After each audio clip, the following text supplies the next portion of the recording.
Hello and welcome to Charting Essentials with me, Shaun Murison.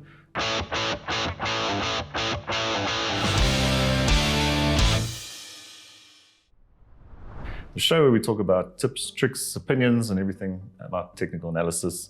Sometimes we tell stories about turtles. Not those turtles. No, we're talking about the turtle traders. Who are they? They're a product of an experiment. Still not those turtles. Story time. So turtle traders were born from a bet between two commodity traders, Richard Dennis and Bill Eckhart. And the idea was to test whether traders could be made or were they born. Now, what happened is they looked for traders with little to no experience in the market, and they gave them a set of technical rules to trade with some money management techniques. And those that proved that they could follow the rules, had the discipline to follow those rules, were given real money, anywhere from $500,000 to $2 million. Why is this experiment famous? It's because the results were good. Over the next 4 years, these traders managed to achieve a compound annual return of more than 80% per year.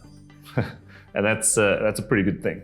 So what did it prove? It proved that traders with little to no experience in the market, that proved that they had some sort of discipline to follow a set of rules with a good strategy, could make money. And they didn't have to be born to be a trader, or you could be taught to be a trader. So when asked what was the most important part of that strategy, turtle traders said that it wasn't actually about when to buy or when to sell. That was a simple mechanical strategy. It was really about understanding the volatility of each market and managing your risk accordingly to the volatility within that market. So why were they called the turtle traders?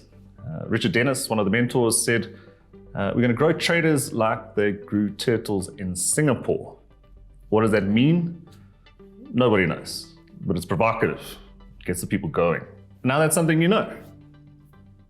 Pleasure. So why am I telling you this story? So I want to introduce you to a technical indicator that can help you understand market volatility and how to manage risk accordingly. So the technical indicator, technical analysis tool, which I think is often overlooked, is the average true range, or the ATR for short. What does this indicator do? Quite simply, it measures price volatility, or the range of price movement over the course of a day, an hour, a week, a month, whatever time frame you choose to apply that indicator to. So how is this useful? Well, if you add that indicator to a new market, it's going to show you the range of price movement over the specific time frame that you're trading. So if you wanted to know how much gold is moving over the course of a day, on a normal day, add that indicator to your gold chart. If you want to know how much it's moving over an hourly chart, add it to the hourly chart. So a popular way of using the indicator is when you add it to the chart, look at the value. Use that value or a multiple of that value as a stop loss distance from your entry point in a trade. So if you're doing this, your stop is now accounting for historical market volatility. So once you have a stop loss distance, in this situation we're using the average true range or a multiple of that average true range value, you can use that in a formula to calculate how many contracts you should be taking relative to the volatility of that particular market. The formula. So for forex, commodities, indices, a simple formula to calculate contract size is number of contracts equals total risk divided by your stop loss distance multiplied by the value per point, or pip. So your total risk is the amount of your account you prepare to risk in any one trade.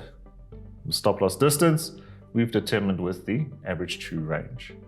And the value per pip would be determined by which contract you choose to take of that particular market.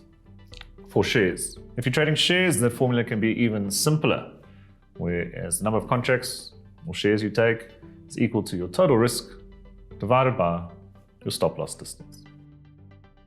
So a quick recap, turtles were traders, not ninjas. Average true range shows us the range of price movement or historical volatility within a particular market. You can use that for an idea of where to place your stop loss in the market. Once you have an idea of where you're going to place your stop loss in the market, you can use that in a very simple formula to determine how many contracts you should be taking within that market, or how big your position size within that market should be. All right, moral of the story, trade like the turtles.